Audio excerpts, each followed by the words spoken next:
All right, guys, good morning. Okay, today's video, it's a little bit of a video for a viewer to answer a question. Just a quick summary here. I was going to cut the grass today before work, and everything is soaking wet. It rained, so I just loaded out some hay for a guy, and some hay left Saturday and some hay's leaving today, so he's coming to pick that up. The guy just called me, and he's bringing me at least one load of nitrogen today, so we'll see if that works out. But anyway, today's video I want to do for a viewer by the name of Dear Rudy, so let's get into it. All right, so he had a question on a 385 tractor, which is very similar to the 395. He had just put a 2250 model loader on, which is the quick attach loader, and he had plugged the remotes, the loader control, the way I understand, in the rear remotes. He was having a hard time calling around to different dealers and not getting the information he was looking for. And I know full well the frustration when you're trying to get something done and you just get no answers or get wrong parts or any of that kind of stuff. So anyway, his question was, can you plug your into the rear remotes on the tractor to operate your loader? What I want to do is crawl under the 395 here. Now this is a 2200 series loader, and it shouldn't matter. All these loaders are plumbed into these utility tractors the same way. So let me see if I can't find a light and get under there. All right, no luck on the light. They're up at the house, but see if the flashlight on the phone works. Okay, so on all these utility tractors, okay, so on this one, you can see the return line. It'd be when you're sitting on the tractor, your right side. Down on the bottom, there's usually a plug up under here. Let's see if I can't get a close-up of it.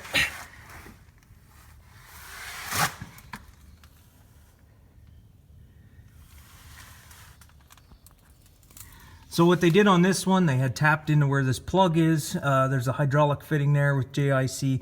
This would be the return line going back into your transmission. And the loader control,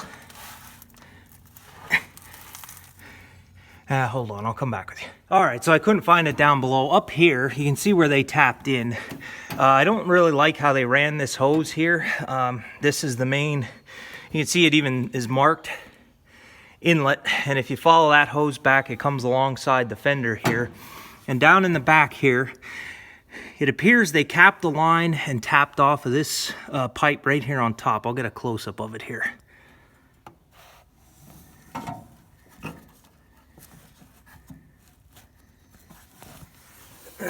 So this is what they did on this tractor to have the loader control valve work. You got your inlet, and your outlet is the return, the cap on the bottom. Usually there's a power beyond port on these valves that you tap into to get, it's a power beyond. You can hook up loaders and auxiliary hydraulic things. But anyway, his question was, he was wondering about plugging them right into your rear remotes on the tractor. He said he had a guy tell him that he was going to overheat the oil and burn out his hydraulic pump, from what I understand. I figured, I can't tell you one way or the other. I figured all the guys that watch my channel can help him out here, but I have seen tons and tons of loaders operated that way, that they plug into the rear remote valves. And as a matter of fact, the Farmall 560 ran off of these valves here on either side and just used the hydraulic control valves there. I don't think it's going to cause any problems for them. I honestly think that there's nothing wrong with that. It's similar to this setup. Lots of tractors came through the shop that way, and actually made it a whole lot easier if you had to work on the tractor, and like if it needed a clutch or something, just to unplug those valves to get the loader and stuff away. Now the 2250 loaders, your control valve and everything stays right with the tractor. It doesn't, it's on the framework. This is a 2200 series, and you can see it's bolted right fast to the loader frame. This isn't quick attach. So if I were to take this loader off, let's say tractor needed a clutch, I would have to go and disconnect these hoses where they're plumbed in. There's no quick connect. I'd have to disconnect them, and that would mean either being ready underneath with a cap to cap that bottom plug so I don't lose all the transmission oil, or undoing it up top here and just plugging it. That's what I would do, undo it up here and just plug it and let it hang up here. But I don't see any problem with it. If anybody else wants to chime in, just by putting your hydraulic valves on and running your loader that way. So just a quick video today to answer a question, something a little bit different. It was a good question, so I figured I'd make a video on it. So all right guys, I'll see you on the next one.